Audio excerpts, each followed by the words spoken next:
Is it justified? Is it affordable to the taxpayer? But for starters, how many members of parliament are at risk? Because there's been debate about, is it all the 400 plus MPs? Is it a few specific ones? How many are at risk? How many need this? No, I cannot stand here on TV and tell you that so and so is at risk. But I know there are members of parliament who have been at risk. You saw Honorable Biringa being killed, and I think on case by case.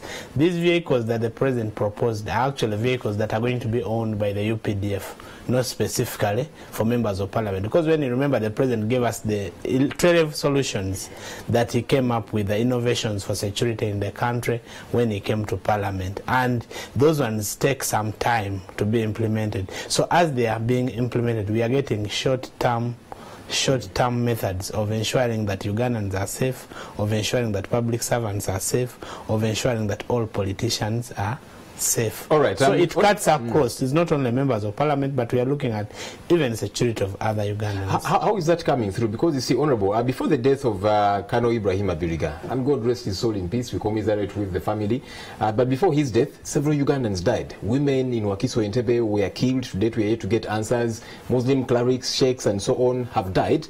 And we did not hear something substantial from you folks. But now, one MP, and look, one MP, one human being dying is bad enough, yeah? But an MP is killed, and now you're saying, let's beef up security for MPs at the cost of the taxpayer. Is the life of an MP more important than the life of an ordinary Ugandan? I think every Ugandan should be protected. So why and that's what government is doing. That's why the president came up with issues of cameras, installing cameras. Where are they? Coming up with about that for years. Where are the cameras? But this mean a budget, and we are now in the planning phase. We have just finished the budgeting process. He talked about it in the other finance. We have just finished the budgeting process. Of course, they started the whole process. We have not concluded. We are talking about drones that run in Kampala and that take care of most areas, Mukono, Wakiso, Mpigi, Kampala. We are talking about cameras on the main roads, so that you know that there is a vehicle that passed here and went. But these are long term. We can take the whole year installing all this, and because it involves a cost and a lot of money.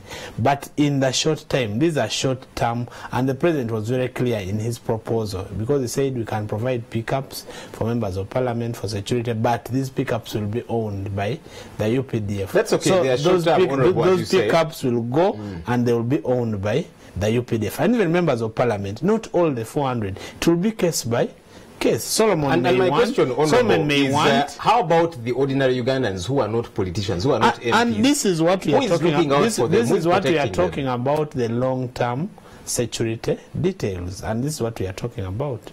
That, for example, the cameras, it is for all of us as Ugandans. But very quickly, where is the money going to come from for this? Because we're going to need quite a bit of money, as I'm sure you know. It wasn't budgeted for example, and yet here is the proposal. The president says it must be implemented. No, of course, Uganda is a country that plans. We are going to draft and scratch here and there to look for where we can find money, supplementary, to support the whole process, support the Minister of Finance to have money so that this is done. But this will even be, the budget of the UPDF will even be touched, because these are vehicles that are going to afterwards be owned by the UPDF. They're just supporting MPs temporarily. And it is also on case by case. There is no one who is telling that 400 vehicles are going to flood Parliament to protect MPs. No, it will be on case by case. Honorable, I feel a sense of entitlement from you, our leaders, who, by the way, are depending on we, the taxpayers. And why I say that is because when one of you is in trouble, and we don't want any of you, any citizen anyway, to be, but you see, any Ugandan, you guys rise up in arms, take action when it is one of you, but several Ugandans have died. We ran a story here, Honorable, just to bring you up to speed. We ran a story not long ago about the presence of police in different sub-counties. There are sub-counties which have 5 police officers. And people are dying and they're struggling with their security. But here we are, because MPs' lives are threatened, we are saying, let's provide a pickup truck with 10 or whatever police officers, security people for one MP.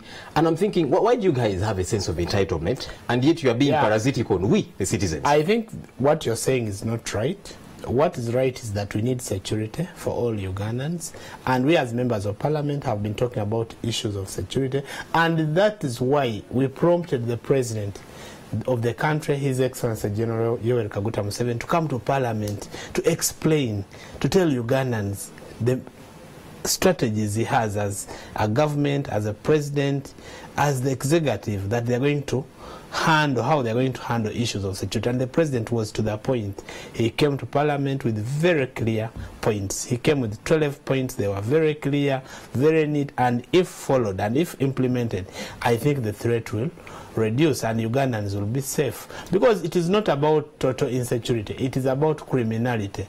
And in most developing economies, when you go to Joburg, South Africa, you find this one has run with the phone. This happens. So it should be okay here. No, I'm not saying it is okay. Elsewhere. I'm giving examples that such criminalities come with development in the country. But we should fight hard as Ugandans, not to extend that in some countries you can't move with the phone in your hand, someone will snatch it. So it comes with this growth, urbanization and growth, and then the crime rates go high. It is something that one would expect that as urbanization happens, then our security should get urbanized too. Yeah, that is so why should the urbanization be only with the phones and not with security? And that is why we are coming up with the solutions that I'm telling you, the 12 points that we are telling you and that we are working on as Parliament, as the executive, and we want it to be implemented and quickly because we owe Ugandans security. All right. As government. Honorable Solomon Silwani, thank you for talking to us. Thank you. Thank you for coming through. All right, we'll take a quick break, but NTV tonight continues shortly. Do stay with us.